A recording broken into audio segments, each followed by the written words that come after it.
প্রহসনী নির্বাচন ও রাষ্ট্রদ্রোহের অভিযোগের মামলায় সাবেক প্রধান নির্বাচন কমিশনার কাজী হাবিবুল আওয়ালকে 3 দিনের রিমান্ডে নিয়েছে পুলিশ। আত্মপক্ষ সমর্থন করে দেয়া বক্তব্যে তিনি স্বীকার করেন সর্বশেষ জাতীয় নির্বাচন ছিল প্রহসনমূলক, তবে এজন্য তিনি দোষারোপ করেছেন রাজনৈতিক নেতৃত্ব ও তৎকালীন সরকারকে। সাবেক সিইসি আদালতে আরও জানান, দলীয় সরকারের অধীনে অনুষ্ঠিত সব নির্বাচনই ছিল বিতর্কিত। মনির হোসেন তপু রিপোর্ট। ডামি নির্বাচন পরিচালনাকারী সাবেক প্রধান নির্বাচন কমিশনার কাজী হাবিবুল আওয়ালকে বেলা 12:30টার দিকে কঠোর নিরাপত্তার মধ্য দিয়ে সিএমএম আদালতে আনা হয়। কিছু সময় হাজতখানায় রাখার পর পুলিশ পাহারায় তাকে তোলা হয় এজলাসে।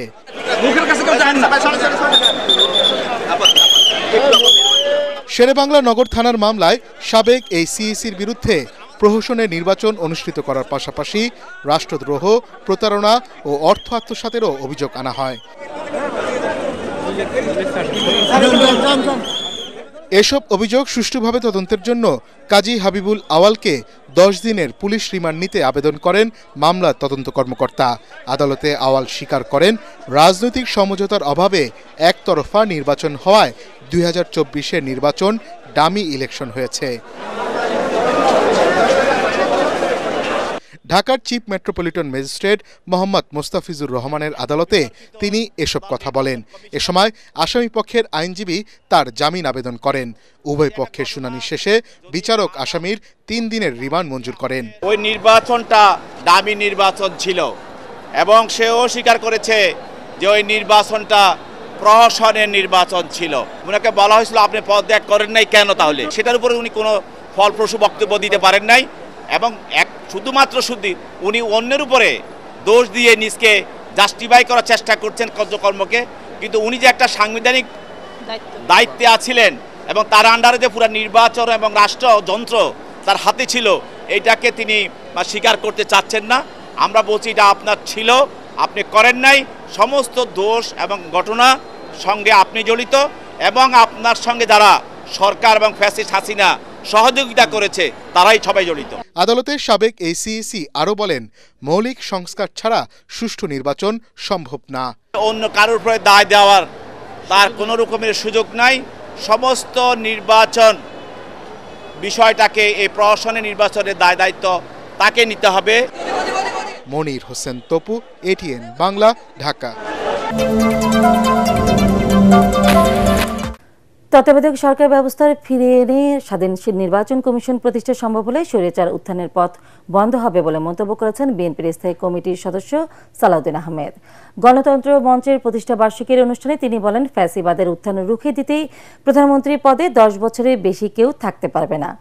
এই বিষয়ে রাজি হয়েছে বিএনপি। অন্যদিকে ইউরোপীয় ইউনিয়নের রাষ্ট্রদূতের সাথে বৈঠকের পর আমির খসরু মাহমুদ চৌধুরী বলেন, বাংলাদেশের উন্নয়ন সহযোগী হতে চায় ইইউ। তাদের প্রত্যাশা, দ্রুত সুষ্ঠু নির্বাচনের মধ্য দিয়ে দেশে গণতন্ত্র প্রতিষ্ঠিত হবে। কামরুজ্জামান রাজীবের রিপোর্ট। ফ্যাসিবাদ বিরোধী যুগপৎ আন্দোলনের অন্যতম শরিক গণতন্ত্র মঞ্চের 13তম প্রতিষ্ঠাবার্ষিকীর আলোচনা সভায় যোগ দেন বিএনপির স্থায়ী কমিটির সদস্য সালাউদ্দিন আহমদ। এতে নির্বাচন ও সংস্কার প্রসঙ্গে তিনি বলেন, শক্তিশালী গণতান্ত্রিক কাঠামো তৈরি করতে হলে নির্বাহী বিভাগকে দুর্বল করা যাবে না, প্রতিটি সাংবিধানিক প্রতিষ্ঠানকে শক্তিশালী ভিত্তি দিতে হবে। ফ্যাসিবাদের উত্থান ঠেকাতে বিচার বিভাগ ও গণমাধ্যমের স্বাধীনতা এবং তত্ত্বাবধায়ক সরকার ব্যবস্থা প্রতিষ্ঠা করতে হবে। সরকার ব্যবস্থার মধ্য দিয়ে যদি সত্যিকার স্বাধীন নির্বাচন কমিশন নির্বাচন পরিচালনা করতে পারে, এখানে কিন্তু স্বৈরাচারের উৎপত্তিটা বন্ধ হয়ে যায়। শুধুমাত্র নির্বাহী বিভাগকে দুর্বল করার মধ্য দিয়ে কিন্তু রাষ্ট্রে একটি গণতান্ত্রিক কাঠামো শক্তিশালী দাঁড় করানো যাবে না। আমরা সেই সংস্কার চাই যে এই সংস্কারের মধ্যে কোনো বিভাগের অধিকার খর্ব হবে না। আমরা সেই সংস্কার চাই যে এই সংস্কারের মধ্য দিয়ে রাষ্ট্রে একটি শক্তিশালী গণতান্ত্রিক রাষ্ট্র কাঠামো নির্মিত হবে। অন্যদিকে দলীয় চেয়ারপারসনের গুলশান কার্যালয়ে ইউরোপীয় ইউনিয়নের রাষ্ট্রদূত মাইকেল মিলারের সাথে বৈঠক করেন আরেক স্থায়ী কমিটির সদস্য আমির খসরু মাহমুদ চৌধুরী।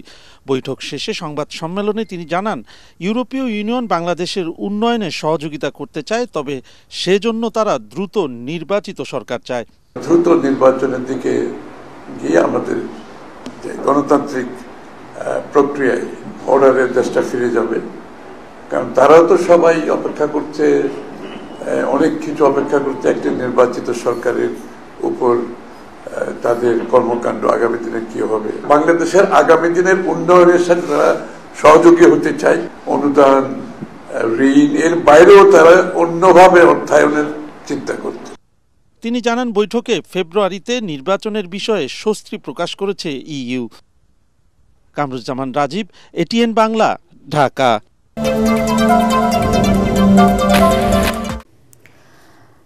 আন্দোলনের কারণে রাজস্ব আদায়ে বাধাগ্রস্ত হচ্ছে বলে জানিয়েছেন এনবিআর চেয়ারম্যান আব্দুর রহমান খান।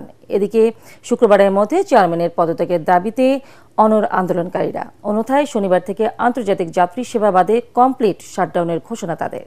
এর আগে দুপুরে কলম বিরতি কর্মসূচি চলা অবস্থায় এনবিআর ভবন থেকে আন্দোলনকারীদের বের করে দেয় যৌথ বাহিনী। পরে মূল ফটকের বাইরে অবস্থান নিয়ে সমাবেশ করে এনবিআর সংস্কার ঐক্য পরিষদ। মিজান শাহজাহানের রিপোর্ট। পূর্বঘোষিত কর্মসূচি অনুযায়ী কলম বিরতি পালন করে এনবিআর সংস্কার ঐক্য পরিষদ। দুপুর 12টার দিকে এনবিআর ভবন থেকে আন্দোলনকারীদের বের করে দেয় যৌথ বাহিনী। এ সময় বন্ধ করে দেওয়া হয় এনবিআরের সকল ফটক। পরে বাইরে অবস্থান নিয়ে বিক্ষোভ সমাবেশ করে তারা। সংবাদ সম্মেলনে আন্দোলনকারীরা বলেন, অর্থ উপদেষ্টা বিসিএস কর ও শুল্ক ক্যাডারের কর্মকর্তাদের বৈঠকে বসার আহ্বান জানিয়েছেন, কিন্তু এই আন্দোলন এনবিআরের সর্বস্তরের কর্মকর্তা কর্মচারীদের। অথচ এনবিআর সংস্কার ঐক্য পরিষদকে বৈঠকে ডাকা হয়নি। যেহেতু এনবিআর সংস্কার ঐক্য পরিষদকে আলোচনায় ডাকা হয়নি, সেহেতু এই আলোচনায় এনবিআর সংস্কার ঐক্য পরিষদের অংশগ্রহণের বিষয়টি বরং অবান্তর। চেয়ারম্যানের অপসারণের আগে আর কোনো আলোচনায় বসতে চান না জানিয়ে তারা বলেন, দাবি মানা না হলে শনিবার থেকে আন্তর্জাতিক যাত্রী সেবা বাদে অন্য সব সেবা পুরোপুরি বন্ধ করে দেওয়া হবে। আমাদের এক দফা দাবি অনতিবিলম্বে ফ্যাসিস্ট আওয়ামী সরকারের এজেন্ডা বাস্তবায়নকারী 44 আমলার তালিকায় 3 নম্বরে থাকা বর্তমান এনবিআর চেয়ারম্যানের অপসারণ চায়। এদিকে অর্থনীতি বিটের সাংবাদিকদের সংগঠন ইআরএফ আয়োজিত এক অনুষ্ঠানে এনবিআর চেয়ারম্যান বলেন, বুধবার পর্যন্ত 3,53,000 কোটি টাকা রাজস্ব আদায় হয়েছে। কিছুটা তো হ্যান্ডপার হচ্ছে আমাদের যে অনগোয়িং মুভমেন্ট যেটা হচ্ছে সেটার কারণে। তো আমরা সবাই দেশের জন্য কাজ করব। আমাদের মূলত দেশের স্বার্থ নিয়ে চিন্তা করা উচিত। যে কোনো সংস্কার করি, যে কোনো আইন করি, যা কিছু করি, ইভেন আন্দোলন করি, সংগ্রাম করি, প্রত্যেকটাই আমাদের নিজেদের জন্য না হয়, যদি দেশের জন্য হয়, ইনশাল্লাহ আমরা একটা নতুন বাংলাদেশ, সবার ঐকান্তিক প্রচেষ্টা আমরা দেখতে পাবো। জাতীয় রাজস্ব বোর্ডের আশপাশের এলাকায় সভা, সমাবেশ, মিছিল ও বিক্ষোভ প্রদর্শন নিষিদ্ধ করে ডিএমপি কমিশনার স্বাক্ষরিত গণবিজ্ঞপ্তি জারি করা হয় 21 জুন। মিজান শাহজাহান, এটিএন বাংলা, ঢাকা।